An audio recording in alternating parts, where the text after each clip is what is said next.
Salam hər kəsə. Bugün sizinlə pelmeni resepti paylaşacağım. Əvvəlcə içliyi hazırlayaq. Bunun üçün bizə qiymə ət, soğan, duz və istiot lazımdır. Bunları qarışdırıb kənara qoydum. İndi isə xəmiri yoğururam. Bunun üçün 1 ədəd yumurta, su və duzu əlavə edib belə möhkəm xəmir yoğurdum. Xəmiri 15 dəqiqə dinləndirdikdən sonra belə kündələrə ayırıram.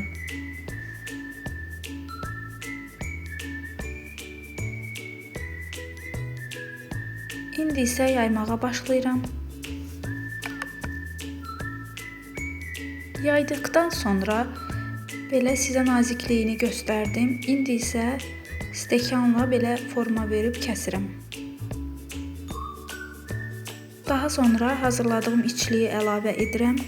Baxın, burada sizə yaxından göstərəcəm necə bükdüyümü.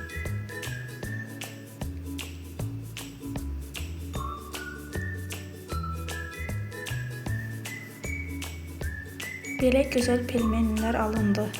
İndi isə su qaynamağa qoyuram.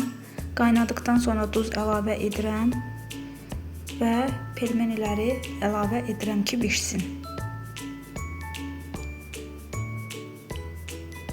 15 dəqiqə qaynatdıqdan sonra hazır olur. Hazırlayacaq hər kəsə nuş olsun.